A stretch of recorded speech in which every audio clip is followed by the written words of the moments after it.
आपको पता है वो काना के परिवार में पहला चमत्कार जब यीशु ने किया था, वो पहला चमत्कार था और वहां अंगूरी खत्म हो गई थी, अंगूरी फिर से बना दी जाती है और वो चमत्कार होता है, एक परिवार में होता है। घर का स्थान बहुत ही ऊंचा है। अब आप मुझे देखना, एक घर एक ऐसा स्थान है जहाँ से कोई पुलिस बन के निकलता है, जहाँ से कोई बिशप बन के निकलता है, जहाँ से कोई फादर बन के निकलता है, जहाँ से कोई डॉक्टर बन के निकलता है, जहाँ से कोई सिस्टर नर्स बन के निकलती है, जहाँ से कोई गुंडा भी निकलता है। बाकी का शब्द वेदी पर से नहीं बोला जाता है, घर से ही निकलता है। इसलिए घर का माहौल जितना अच्छा है, घर की परिस्थिति जितने अच्छे से बना के रखा पापा आपने, उसी के अनुसार आपके घर से निकलने वाले प्रोडक्ट भी अच्छे होंगे। नहीं तो प्रोडक्ट खराब निकलेगा, मैन्युफैक्चरिंग डिफेक्ट वाला। बच्चे को देख के पूरे मोहल्ले वाले समझेंगे ये कौन से खानदान की औलाद है।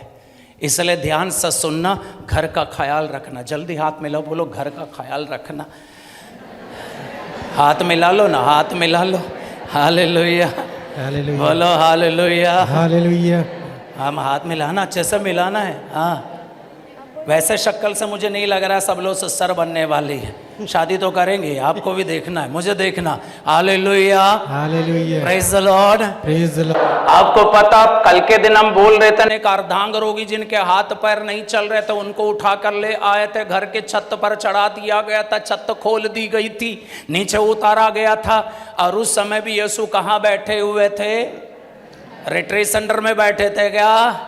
यीशु घर के अंदर बैठे हुए थे। ध्यान से सुनना पापा, समझदार लोगों के लिए इशारा काफी है। मैं बस इतना कह रहा हूं, अपना घर का ख्याल रखना। घर में चोरी ना होने देना, घर में दरारें ना आने देना, घर में जो है टूटने ना देना, घर में सबको लेके चलना। यही कारण है आपकी बीवी कभी कभी जब आप देर से आते हैं तो चेहरा उतरा हुआ है, तलवारें तानी चौखट पे खड़ी रहती है। वो इसलिए नहीं क्योंकि उनको स्विट्जरलैंड जाना था और आप लेके नहीं गए ना, बस उनके दुख और उनके गुस्से का बस इशारा यह है कि कम से कम थोड़ा टाइम घर में भी दिया करो। घर में टाइम देना है। वो अर्धांग रोगी को जब छत खोल के नीचे उतारा गया था, तब भी वहां पर यीशु बैठे हुए थे। और वो पूरा किस्सा जो होता है वो किसी घर के अंदर होता है। यीशु घर के अंदर बैठे हुए हैं। हालेलुया, हालेलुया, जोर से बोलना हालेलुया, हालेलुया, हालेलुया। लूकस का सुसमाचार अध्याय 4 में पेतरुस की सासू मां बुखार में पड़ी हुई थी, हॉस्पिटल में भर्ती नहीं थी। वो कहां पड़ी हुई थी? घर में। कहां? बोलो ना हालेलुया, हालेलुया। मुझे देख रहे हो कि नहीं देख रहे हो? हेलो हेलो हेलो, देख रहे हो कि नहीं देख रहे हो? देख रहे हैं। जिनकी शादी हो गई, जिनकी शादी होने वाली है, जिनके शादी के बाद भी ना कर रहे, तो भी आप किसी घर का तो हिस्सा है। ध्यान से सुनना, बाइबल में लिखा है, लूकस का सुसमाचार है अध्याय 4 में देखना, वहां पर ये पेतरुस की सासू मां बुखार में पड़ी हुई है और यीशु चले आते हैं। और मैं वचन कोटेशन नहीं पढ़ना बाजी, क्योंकि इनको पूरा किस्सा मालूम है। कोटेशन पढ़ने जाएंगे समय खत्म हो जाएगा। अब इसलिए ध्यान से सुनना, पेतरुस की सासू मां बुखार में पड़ी थी, यीशु चले आए, यीशु ने उनके हाथ से पकड़ा, बुखार जाता रहा, बाइबल बताती है। तो वो चंगाई भी कहाँ हो रही है? बोलो ना, कहाँ हो रही है? घर में। मेरे अपने लोगों, मैं कहता हूं घर में आपके बच्चों की पहली ट्रेनिंग घर में होती है। हालेलुया, हालेलुया, बोलो हाँ, ओ हालेलुया, हालेलुया। बच्चों की पहली ट्रेनिंग कहाँ पर है? घर में। बच्चे सबसे पहले किसको देख के सीखते हैं? घर में। पापा को। किसको? जोर से बोलो। मम्मी बोल रही होगी पापा को, पापा बोल रहे होंगे मम्मी को। मैं कह रहा हूं मम्मी पापा को देख के बच्चे बड़े होते हैं। कोई कहता केकड़ा जो है सीधे नहीं चलता, केकड़ा सीधे कैसे चलता है? बोलो ना, जोर से बोलो ना। इधर देखो ना, तिरछा क्यों देख रहे हो? इधर देखो। केकड़ा कैसे चलता है? केकड़ा खुद सीधे चलेगा। उसी तरह अगर टेढ़ा तिरछा चलते और बच्चों से कहते बेटा सीधे चलो, तो बच्चा समझेंगे ये जवान, ये पीढ़ी, वर्तमान पीढ़ी तुझसे भी बहुत तेज पीढ़ी है। लेकिन आने वाली पीढ़ी तुझसे भी तेज होगी। हम बच्चों को सुबह सुबह लात मारेंगे, घूसा मार के उठाएंगे और बोलो चर्च जाओ और खुद पड़े रहेंगे तो वो थोड़ी ना जाएंगे। खुद आप मोबाइल लेके बैठे रहेंगे और ये करते रहेंगे, ये करते रहेंगे, ये करते रहेंगे, और बच्चों से बोले तुम लोग मोबाइल छोड़ दो। हम खुद दारू पिएंगे और बच्चों से बोलो बच्चों नशा मत करना, सुन लेंगे। अब खुद अगर हम तिरछा चलते हैं, खुद हम टेढ़ा चल रहे हैं और उसके बाद हम दूसरों को कहते हैं तुम सीधे चलो, मैं कहता हूं आज की पीढ़ी नहीं सुनेगी। इसलिए अपने घर का ख्याल रखना। हालेलुया, बोलो हालेलुया, हालेलुया। आपको पता चुंगी घर में वो बैठा हुआ था और उसको बुलाया यीशु ने और कहा तुम चले आओ। वो चला आया था और वो लेवी वो खुद वो घर गया। यीशु उनका घर चला जाता है। घर में जाके जब वहाँ उनके साथ बैठे खाना खा रहा है, कहाँ बैठा है? लेवी मत्ती के घर। आमीन, आमीन। किसके घर? रेस्टोरेंट में बैठा था, घर में बैठा हुआ था। बाइबल को आप गौर से पढ़ के देखना, आप बराबर दिखेगा ये घर में बैठा मिलेगा, घर जाते हुए मिलेंगे। Praise the Lord, hallelujah, hallelujah. एक बार जो है जायरूस बोल के एक आदमी आया था यीशु को लेने। मार्कुस का सुसमाचार अध्याय 5 में लिखा है। मार्कुस का सुसमाचार अध्याय 5 पढ़ने मत जाना, टाइम लगेगा, आप मुझे देखना चाहते तो खुद आप खोल के देखना। एक मार्कुस का सुसमाचार है, अध्याय 5 है। एक अधिकारी आता है, उसका नाम है जायरूस। क्या है? क्या नाम है?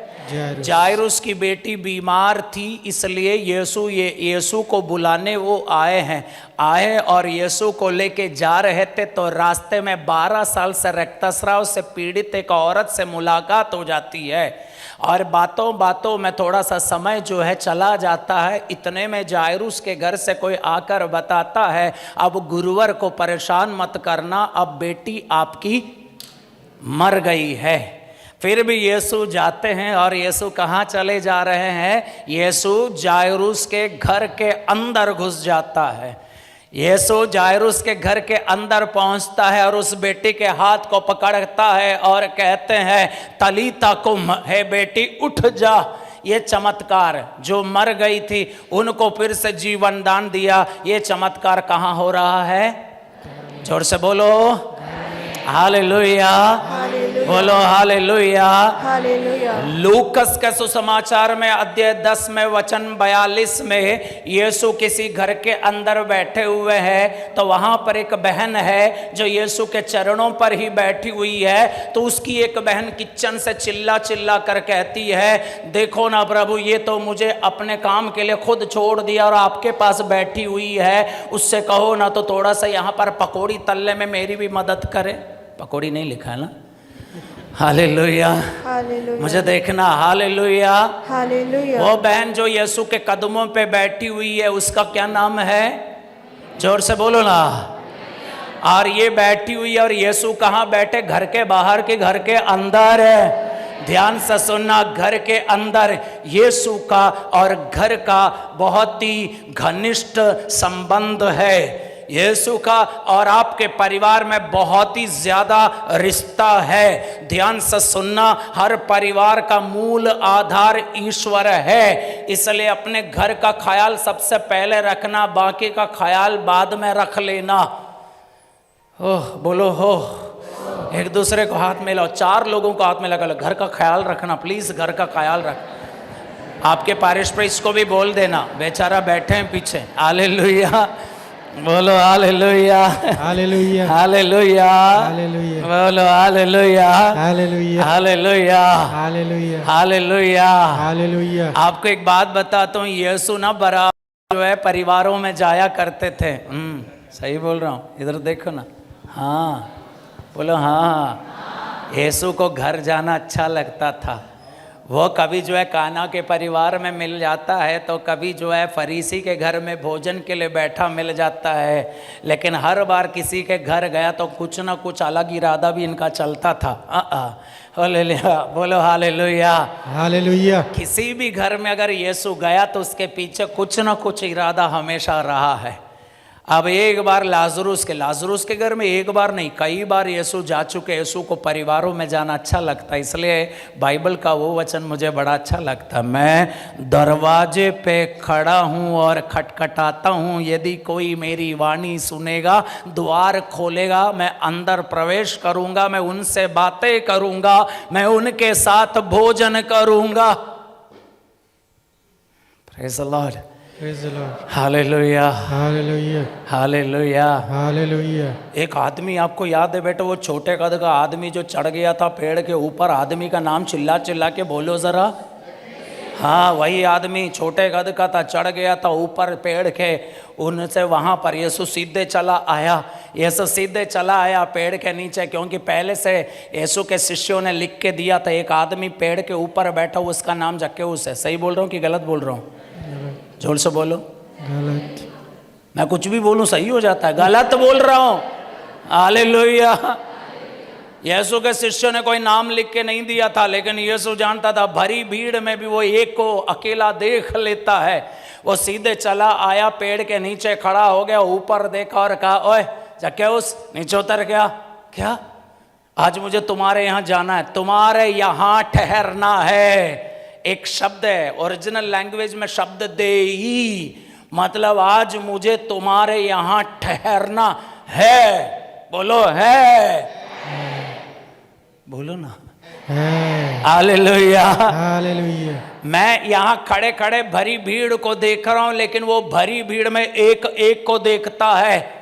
और वो यीशु चला आता है, वो पेड़ के नीचे खड़ा हो जाता है। इतनी भीड़ है, भीड़ के भीड़ जो है उमड़ती चली जा रही है। उस समय किसको ध्यान होगा पेड़ के ऊपर कौन देखता, कौन बैठा रहता है? सीधे यीशु चला आया, लेकिन ये आदमी पहले से पेड़ पे चढ़ के जो है डालियों से खुद को ढक के वहां बैठा हुआ था, नीचे देख के। इतने में वो खुद चला आया, जिनको देखने उसने इतनी मेहनत की, वो खुद आता है और कहता है नीचे उतर के आज मुझे तुम्हारे यहाँ ठहरना है। ये चापल भी उसी हिसाब से बनाया है, ऊपर वाले से हम कह सकते हैं नीचे उतर के, आपसे नहीं। हालेलुया। अब मुझे देखना। और इसको लेके यीशु कहाँ जाता है? उसके घर। कहाँ? उसके घर। जोर से बोलो, उसके घर। ये जक्केऊस को जैसे यीशु ने पुकारा ना, ओए जक्केऊस नीचे उतर के आज मुझे तुम्हारे यहाँ ठहरना। नीचे जक्केऊस उतर के आया होगा कि लुढ़क के नीचे गिरा होगा, फिसल के गिर गया होगा, मुझे नहीं पता, मुझसे मत पूछना, मैं समय पे नहीं था। लेकिन इतना तो पक्का है जब यीशु का न्योता आया बेचारा वहां से, तो नीचे आके गिरा होगा। फिर घबरा घबरा के बच्चे चलो चलो चलो, सीधे लेके गए घर ले गए तो कहा आज इस घर में मुक्ति का आगमन हुआ है।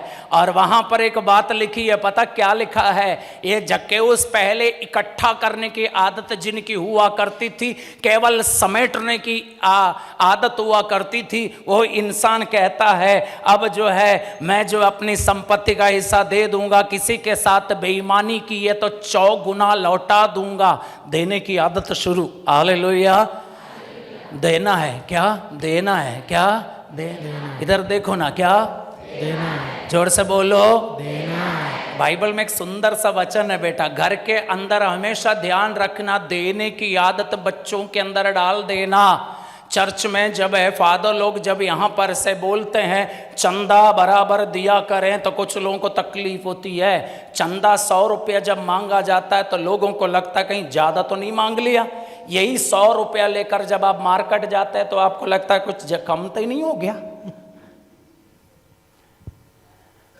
आपको पता, इस पैरिश के लिए जब प्रार्थना की गई तो कुछ लोगों के लिए संदेश यह था, आज भी अंधविश्वास में अटके हुए हैं, ये भी चला रहे वो भी चला रहे। प्रभु का संदेश है उस चीज़ को पूरी तरह छोड़ देना।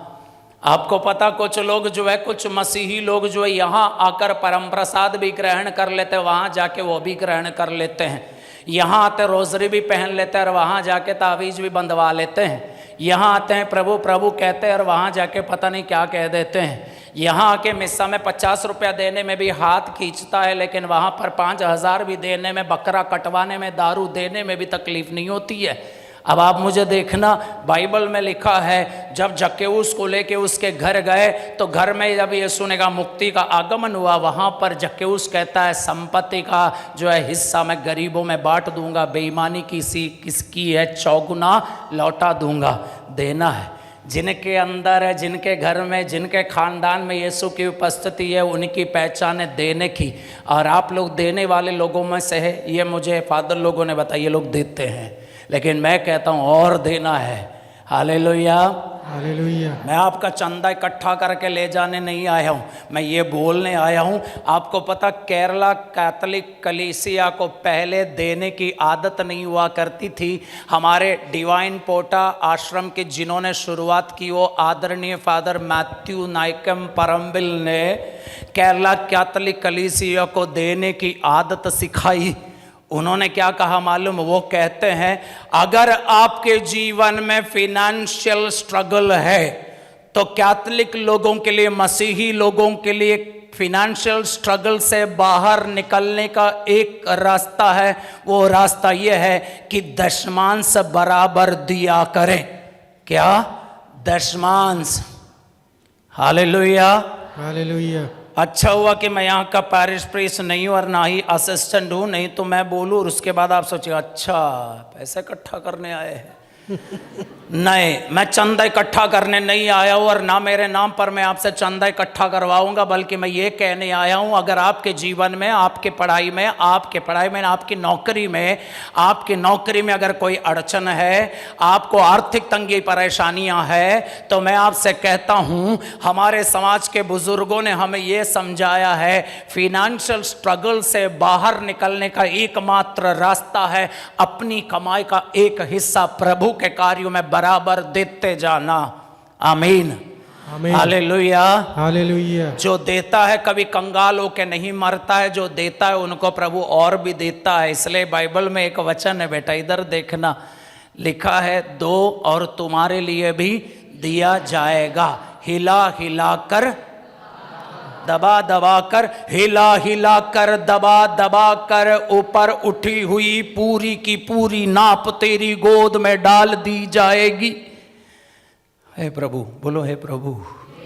हाँ, देना पड़ेगा। क्या?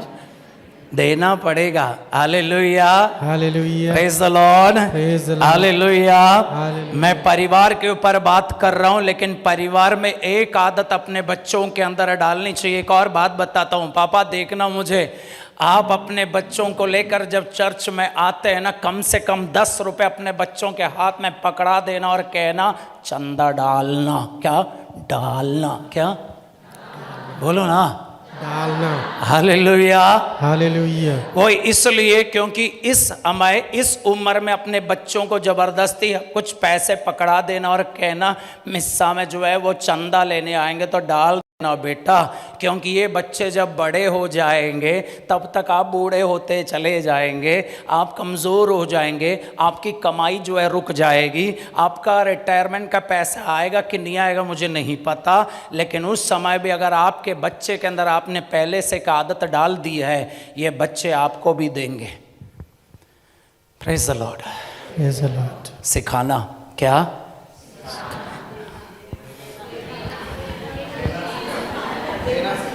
इधर देखो, इधर। अब आप जिस तरह बैठे हैं ना, वो देख के एक वचन है, पता क्या वचन है? ये लाचारी से, मजबूरी से ऐसा ना किया करे। Hallelujah, hallelujah, hallelujah, hallelujah. Father जी पढ़ के सुनाना ना मुझे, देखना। उससे पहले लिखा है जब देते हो लाचारी से, मजबूरी से ऐसा नहीं करना, बल्कि खुशी से करना, क्योंकि खुशी से देने वालों पर प्रभु प्रसन्न होता है। अब आप बोलेंगे, अब आप मांग रहे हैं तो ले ले ले। देने के बाद ऐसा मत बैठे रहना जैसे किसी ने मैं आके कंगाल करके चाह दे। Praise the Lord. देते हैं तो खुशी से देना। फादर जी दूसरे कुरिन्थियों का दूसरा पत्र दिया 9 वचन 7, 8, 9, 10। 10 नहीं पढ़ना, वचन 8 तक पढ़िए फादर जी, 7 और 8 पढ़िए। समाप्त कर लेता हूँ जल्दी, क्योंकि देने की बात ज़्यादा नहीं बोलना चाहिए, लोग फिर हमें पिटवाएंगे। मुझे देखना, पढ़िए कुरिन्थियों का दूसरा पत्र फादर जी, अध्याय 9 वचन 7 और 8, मुझे देखना। अपने अपने मन में जितना निश्चित किया है उतना ही दें, वो अनिच्छा से अथवा लाचारी से ऐसा ना करे, क्योंकि ईश्वर प्रसन्नता से देने वालों को प्यार करता है। आमीन।